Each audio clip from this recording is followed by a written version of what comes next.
to get really good care. You have to advocate for yourself.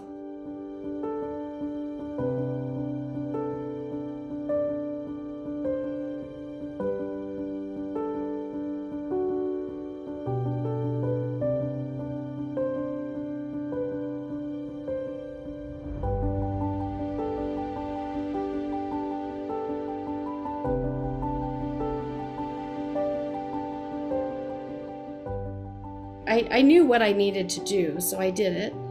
And I got 5 different answers, like 5 different experts, 5 different answers.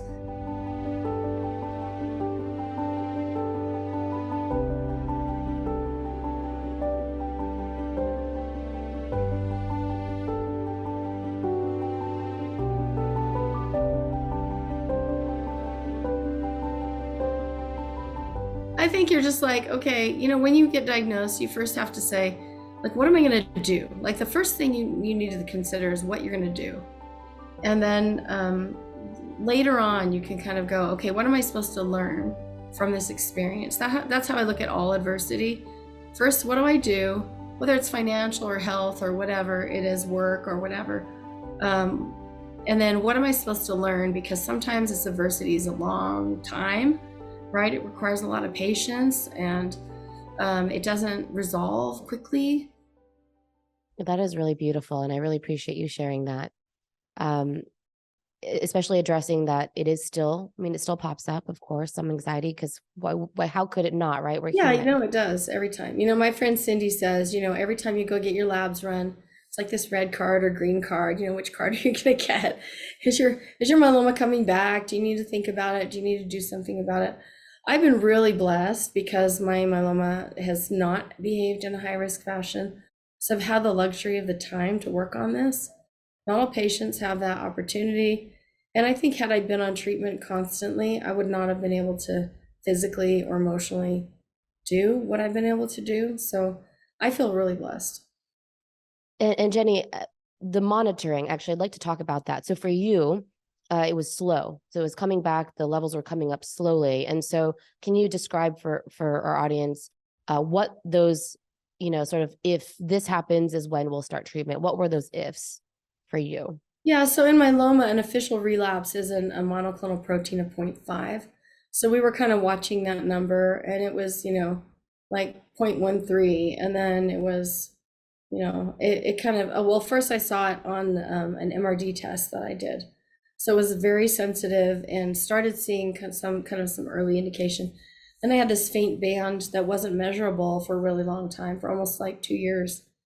And so you couldn't even quantify it. But then the numbers started growing. And once it got to 0.5, I started having conversations with multiple experts about, okay, what would you do and how would you do it and what's your strategy? And took, even a couple of years to really, and then once it hit 1, my doctor was like, okay, you really need to do something. I'm like, why? We waited this long, And so he really had to say, okay, no, really, it's time to do something. So yeah, I got multiple opinions, and I had a lot of knowledge about what my options were. So I was able to kind of weigh those in my mind. And then it finally did hit, it was 1. So it was double the usual number where it's officially, and your doctor says, okay, Jenny, it's 1, it's time to do something. Can you talk about the sort of what was going through your head and the emotions of, wait a minute, we've come so far. Your doctor's telling you one thing and you're like, well, maybe we should wait a little longer. Well, in the meantime, I had done my homework. I did a lot of homework, and I know now most of the myeloma doctors who are amazing and fabulous. So I ended up having consults with, Dr. Orlowski was at MD Anderson. He did all my maintenance therapy for me. So of course I consulted with him. I consulted with both the Huntsman docs. One was kind of leaving and one was coming. So I consulted with both of them, and I had looked and used our own tools to find a clinical trial, CAR T clinical trial that I could join. So I flew to the Hutch and talked to Dr. Green about joining clinical trials, a CAR T trial. And just like, I knew what I needed to do, so I did it. And I got 5 different answers, like 5 different experts, 5 different answers. One said, oh, you could repeat your transplant because you did so well. One said you could do a triple combination, this or that combination, such different combinations. And that would get you out another 5 years, and then maybe CAR T is a little more developed or a little more curative because now it's not. And maybe CAR T is too early. Some said CAR T is just fine. So I really had to make my own decision. So I'm a very science. I love the science behind it, and I've become kind of a geek about it. But I'm also very faith-based, and so I kind of combine those two things to make a final decision about what I should do. And I determined that I wanted to do a CAR T therapy. So I spent several hours looking through all the trials, and totally miraculously, there was one open at Huntsman. So I talked to my doctor and I said, this is what I want to do. And he said, your hardest thing will, because you know so much, will be to have like decision paralysis because you have all the options. So when I went to him and said, this is what I want to do, he said, okay, let's try to get you into the trial. And that was not a very easy process. So kudos to Dr. Sabora for making that happen for me. He was amazing. And it was just totally amazing. Now, I know it's personal, but for you, what were those considerations that helped you understand what to do? Because again, it's a double-edged sword in a way. It's mostly great that there's all these options, but also the fact that they're so new, very difficult in terms of sequencing and understanding, well, which one should you do? How did you work through that? Well, I wanted to see data around it. Like, what are the outcomes, first of all? And then I want to understand side effects. What are the side effects? What are the trade-offs that I'm making? Some of it is dosing and frequency. How often am I going to be in the clinic? And then I have to put all that together with my personal goals. So what can I do? Am I working? Am I not working? Do I have a caregiver? Do I not have a caregiver? Do I mind traveling to a facility if I have to go do this, if I'm going to try to join a clinical trial? You have to kind of weigh all that. Can my insurance pay for whatever I want? Is it paid as part of the clinical trial? If I get in, will I even qualify? So I don't know. I had spent so much time really understanding the science because I was doing the podcast, I was writing the articles, and so it took me a really long time. And then after about, right about the time I was relapsing, we decided to create a tool called Healthtree University, which is a whole disease curriculum, because I didn't want a normal patient to have to do what I did. Like, I just wanted them to be able to binge watch their way through. And so we have like almost 700 video lessons taught by 150 myeloma experts on any topic, because then you could get through that course really fast and just be able to ask. You need to be able to ask relevant, intelligent questions at your appointment. And some people just stick their head in the sand and I don't want to talk about it. But somebody in the family needs to do that, to do that work, whether it's the spouse or the caregiver or whatever. You don't live long if you stick your head in the sand and you don't ever ask questions. So you really, my friend Pat, who passed from myeloma, he was like, always say, it's not fair that you have to do this and you're feeling crappy and you have this stress, that you're trying to deal with this, but you just have to get really good care. You have to advocate for yourself. You have to, find the right doctor that's right for you, knows a lot about your disease. And those are just things you have to do. I mean, you have that firsthand experience. And so the different options you had considered, though, could you laundry list them? So it was CAR T was one, the transplant was another. Yeah, it was like a triple combination. I could have done Dara-Rev-Dex, I could have done Dara-Pom-Dex, I could have done RD, just like gone back to I hadn't had that because I did VTD the first time.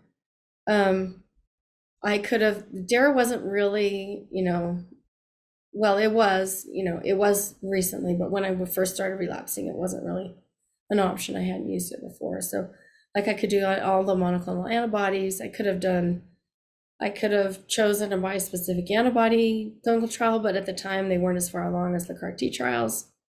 And I could have, one doctor said, oh, you could just take Revlimid. I've had patients on Revlimid for just a really long time, and they've done just fine on it, you know, because your disease seems to be pretty indolent or slow growing. So one thing might just do it, even though that's kind of not normal in myeloma treatment, to do one therapy. So I just had a lot of options, and all the logic made sense. You know, each one of those options made logical sense. It wasn't like I was like, oh, that's a crazy idea or anything. Like they all made sense, but I just had to go back. Okay, when I did the transplants, I wanted a one and done therapy. And so I was looking more for one and done kind of therapy. I felt like I'd done my homework on the different CAR Ts, and I was happy with the trial that was open. And yeah, I felt good about it. So I said, okay, let's go for it. So Give it a go. let's go for it. And Yeah. it doesn't happen that quickly though, right? It's a Mm-mm. if you could Mhm. actually help humanize that process at the point of your decision of yes, let's do it. What did it take to actually get into the trial and start? Well, I had to be accepted into the trial, so they had to have slots open. And there was this very unique window of slots open when I was actually looking for that option. So there was a slot open if I qualified. Then I had to have an M protein over 1, and I did, according to the Huns. It had grown over 1 by that point. But then when we sent the sample off to the provider, they said, oh, according to our numbers, you're not even at a 1 yet. So you're just barely under. So he was like, well, you got to wait a couple months to see if your myeloma will continue to grow. And it did. So then we sent off a sample again, and then it did. And then I had to be randomized into the different. There was an arm that was a triple combination and an arm that was the CAR T. So it was not guaranteed. And that's fine. I mean, clinical trials are like that. And I don't, you know, you never know which arm you're going to get into. And sometimes they're blinded, so you don't even know what treatment you got. But with CAR T, that's pretty obvious which treatment you're going to get.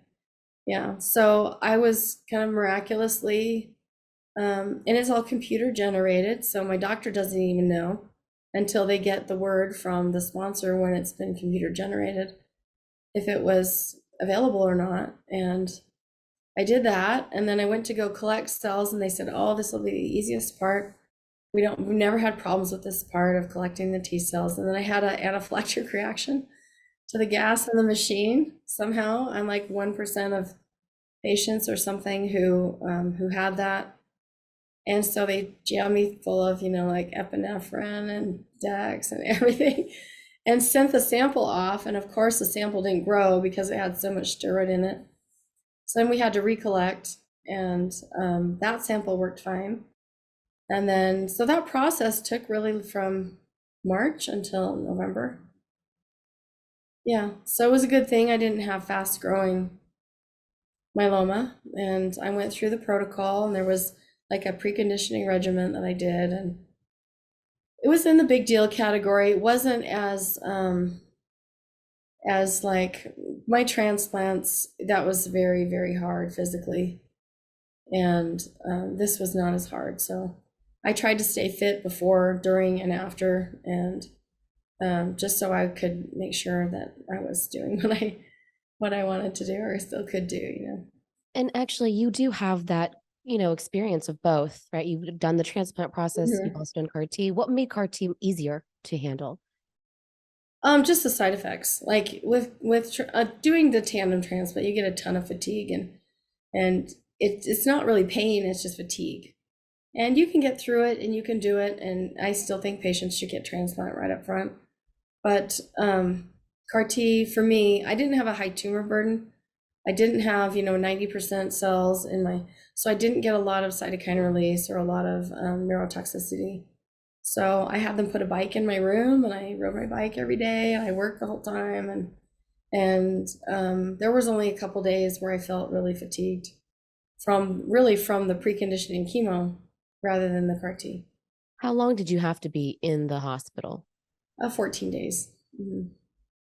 And then how The long? staff was amazing, and then my husband kind of watched me, and then there was a period of time I couldn't drive, and but I was still like being pretty normal. So yeah.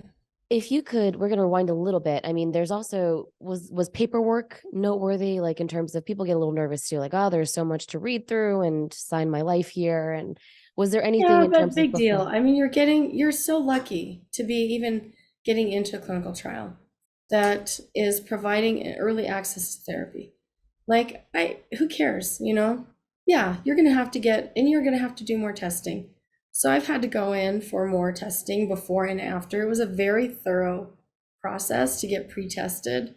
They had to test your lung function and all your other functions and make sure you're okay and can qualify for the trial. So yes, there was a lot of that, but the trade-off is I got early access to a therapy that's very effective. And afterwards, I was, MRD negative and still am. And it's been a year, and I don't know, I'm able to work full time and I still manage my family. And so, like, it was a great therapy. How does it? I know we've been talking a lot about, and I know it's great, but just reflecting, if you could just reflect a little bit more about, it's been a year. I mean, just sitting here Mhm. thinking about that, where you were at that time and where you are now, what's coming up for you? I'm glad I did it. I think it was a great option for me. It fit my personal goals of that one and done therapy. I hope we're just watching it. I make sure I get the right testing when I go in to watch for early indication. I kind of have a feeling of what I'm going to do after at the point of relapse. So yeah, so I'm still planning ahead, but I'm happy with what I did. I hope I get, 5+ years out of this therapy. You never know. Some of the average is about, I don't know, 22, 24 months with this one. What is your feeling about cure in myeloma? Do you feel that it is something that is tangible, is going to happen? It's right there. I mean, the word's been coming out more often. Yeah, I mean, when I was diagnosed, no one would say that word. If you said that word and you were a myeloma specialist, you were kind of mocked. Like, no one's getting cured with this disease. This is going to maybe become a chronic disease. I think there is a certain subpopulation of patients that potentially could be cured. Even with the UAMS data, they were showing that functionally cured was in like the 21, 23% range. So what they did in terms of induction therapy, and Barb Barley really deserves a lot of credit for pushing that protocol forward to do induction therapy, transplant or two transplants, consolidation therapy, and maintenance. That wasn't really done before. You just kind of got your transplant and then with nothing, it was nothing.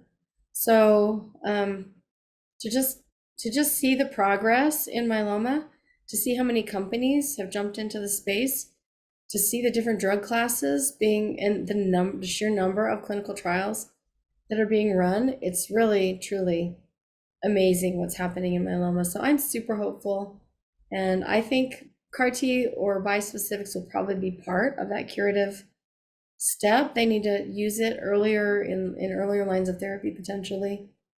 Transplant will always be a good and effective therapy. But yeah, I think it's getting closer. Wrapping this up, can't let you go without asking too, just for the newly diagnosed person who's watching this, right, or the caregiver, what are those top questions that you think should be asked at that doctor appointment, right off the top, and what should they be looking at? You should ask like how many cases of myeloma that person is seeing to kind of identify if they're a myeloma specialist or not. If they're not seeing over 50 cases a year, you should look for another doctor. At least to consult on your case and when you're making decisions, and you can always go back to your local center and get your local infusion. You don't want to have to drive 3 hours to go get an infusion or whatever, because you're going to the academic center. Anybody can give you daratumumab or Velcade or whatever. But if you're making decisions, your life is worth it, and getting a couple opinions is not a bad thing. So I think those are part of my suggestions. But like I said, we have a whole list. Like, what kind of myeloma do I have? Do I have standard risk? Do I have high risk? What labs should I be watching? What are my treatment options? Why are you deciding on this versus this?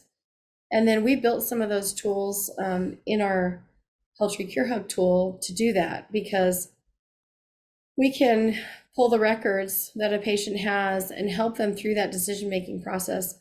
But in myeloma, we have a lot of choices. So great problem to have, but it requires a little more on you to ask a lot of questions. So just ask the questions. There are no dumb questions. Ask your nurse.